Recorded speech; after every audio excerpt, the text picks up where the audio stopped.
Hello YouTube and my FantaSea Adventures subscribers. I'm actually building a channel. I've got several subscribers now, and it's probably family members, and my father probably signed up like 3 accounts so he could do 3 subscriptions, but it doesn't matter. You got to start somewhere, and every journey starts with a single step. So regardless of whether or not this channel becomes something bigger and desirable by a bunch of people, it's how I'm documenting this trip with this boat and some of my experiences. So if you are subscribing, thank you. If you're not, give it a try. You know, click the little button, subscribe, and then I get new videos and you get a notification. And you can jump online and see the new video. I'm going to try and do, I think, once a week, but at this point right now it's really more dictated by what's occurring than by a schedule.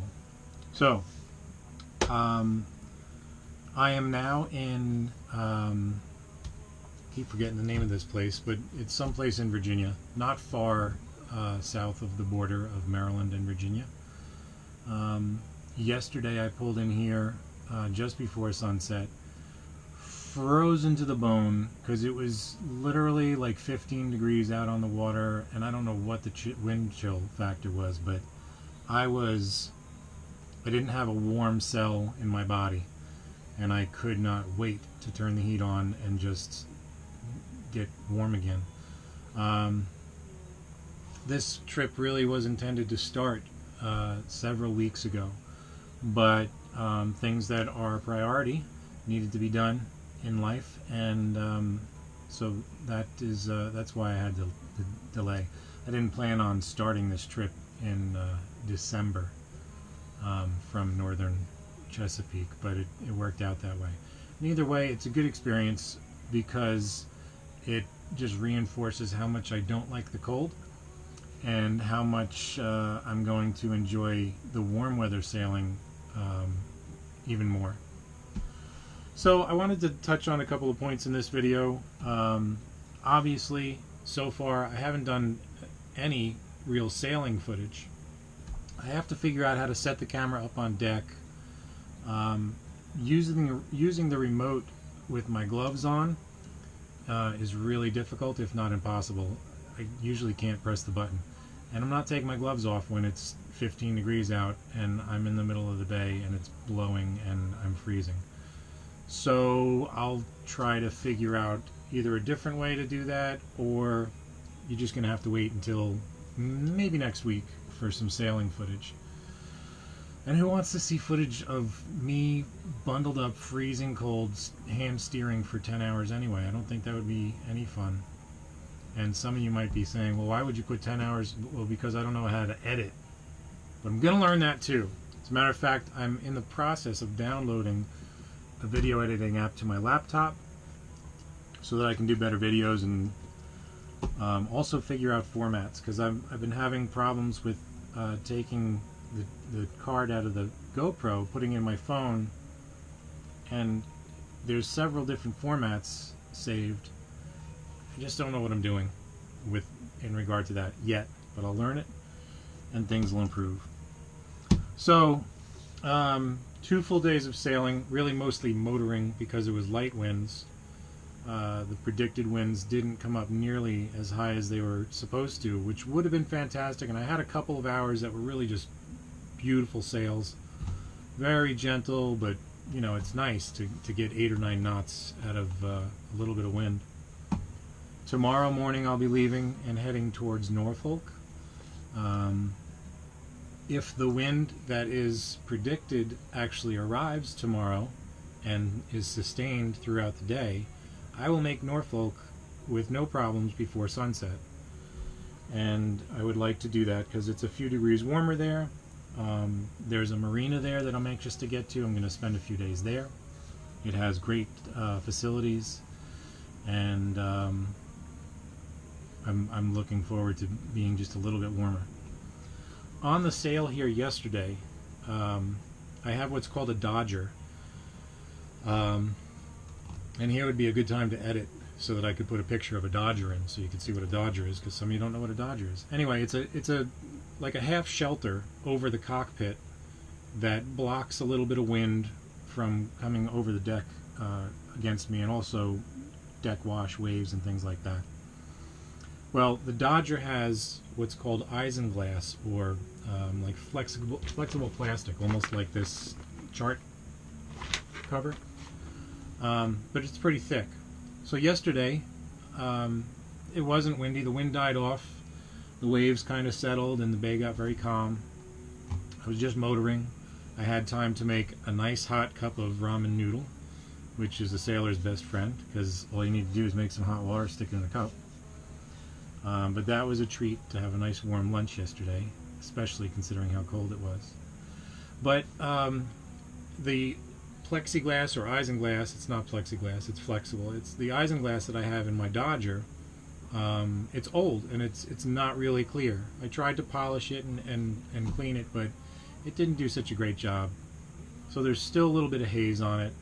And when I'm sitting down in the cockpit and eating, I look through that window, or those plastic windows, and I can't see very clear. It's just not safe. So I got to keep standing up, look around, sit back down. I decided to roll up the center window. Well, because it was 15 degrees, and I don't know what the wind chill was, but it was ridiculous. As I rolled it up, it just cracked in half. And it was a pretty distinct sound, and it made me sad.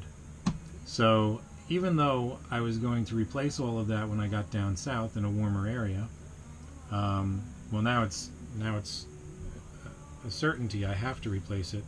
I wanted to keep it intact, especially in this foul weather, to keep me a little more comfortable. So either way, don't feel bad for me. Not trying to get any sympathy, just explaining a situation. Because in a few weeks, no one's going to feel bad for me. Matter of fact, I'm probably going to get some nasty comments from some of my friends, Jeff. So, alright, move on to another topic. Plotting. I have a fantastic GPS plotter from Garmin. It's the, what model is it? The GPS Map 741 XS. I think it's a 10-inch display. It has a wonderful feature called auto guidance, which if you set a waypoint, pretty much regardless of where, as long as it's covered by your maps that are loaded, it will plot your entire course, which is crazy convenient. Part of having the Garmin GPS maps, or Map 741XS, is that on my iPad mini I have an app that mirrors that device. It connects through a Wi-Fi. The Garmin device broadcasts its own Wi-Fi. So when my iPad is connected to that, I can change the course, I can look at information. I don't have to be at the helm, I could be down here. Someone else could be sailing and I could be plotting the next leg of our course, or looking for a new marina because we're not going to make it where we wanted to go, or we're going much farther than we were expecting to go. Either way, fantastic device, very convenient for running courses, very accurate depth charts and waterway markings, buoys and whatnot. Regardless of that, and that's super, it's great. I usually do that first, but then I also will go to my paper charts and I will plot my course on my paper charts, and I will determine, and I write it down. I usually write down my little notes, like that's green 77. So I knew yesterday at green buoy marker, channel marker 77 out in the bay, I needed to head in to land to get to my marina.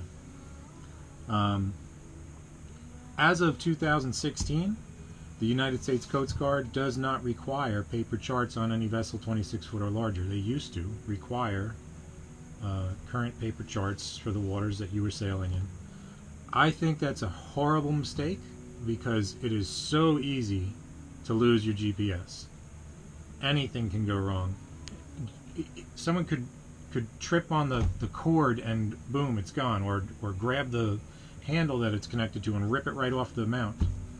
And then you're just, if you don't have charts, you're blind, literally blind. You won't know where you're going. I mean, there's rules of the road. There's a system to the waterways, so it's not like you're gonna just suddenly steer into land, although some people do.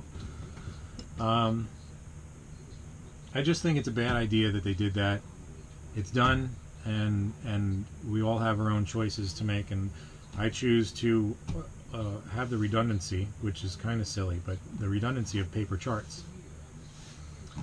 I suppose if you had unlimited funds, you could just have a backup GPS system and just, backup electronics. But still, that's reliant on battery voltage. So if you have a battery bank problem or charging problem, then you're screwed again.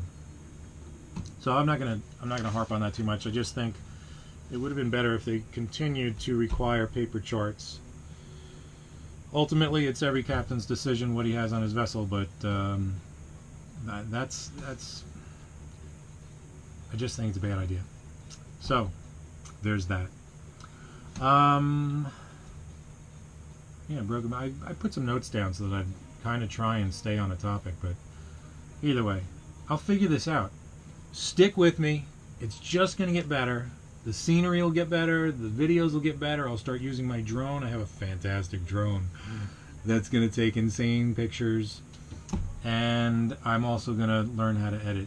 I'm starting to get into that today. As soon as this is finished downloading, I'm going to start training myself a little bit.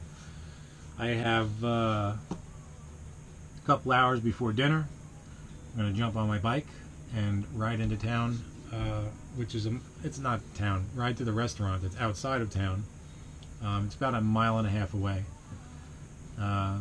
So that's what I'll do after I do my studying for video editing. I'm gonna do a video soon about some of the gear I have on board, like my folding bicycle, my 0-degree sleeping bag, which is heavenly, and some of the gear that I've chosen to have on the boat because you have limited space on a boat. So I'm going to make a list of the things that I really recommend if you're going to get into boating, or you are into boating, but you don't necessarily have solutions for certain things. I've been on the boat for a month now, and I will be spending, quite a bit more time on it, hopefully. So I'm going to do like a product or gear video and cover the reasons why I chose these things and what the pros and cons are, what I like about them, what I don't like about them. And maybe that'll be helpful to someone who might be watching. If not, it'll be something for me to look back on and say, oh yeah, that's why I got that. I'm going to get that again. Because I don't remember a lot of things all the time. I'm not sure why that is, but it's a real thing. All right, so today is very overcast, and it was supposed to be very windy. It hasn't been terribly windy. It's been a little gusty, but if I had known that the conditions would be what they are, I would have left this morning. It's still a little cold, but I want wind. Wind is good for sailing. Now tomorrow is supposed to be a little calmer than what was predicted for today. Around 15, 18 knots, pretty consistent through the day, and a good direction. It's a northwest wind. So I do plan on leaving first thing in the morning. I'll get diesel. The fuel dock opens at 7 a.m. I'll get diesel and be on my way. We're not far from the bay. It's really just, I think it's a third of a mile out here, and I can be sailing towards my first marker for the day with full sails up. Okay, so I guess that'll cover it for now.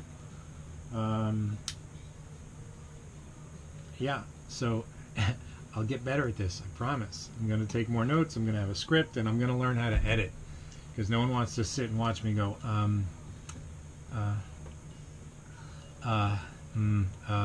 for too long. Not even me. All right. FantaSea Adventures, onboard sailing vessel Serenity, here in someplace, Virginia. It's a nice marina. They have very nice bathrooms. They're heated, very clean, warm showers. But I'm signing off for the day, and I'll see you next time. Subscribe. Tell your friends. Tell all your friends.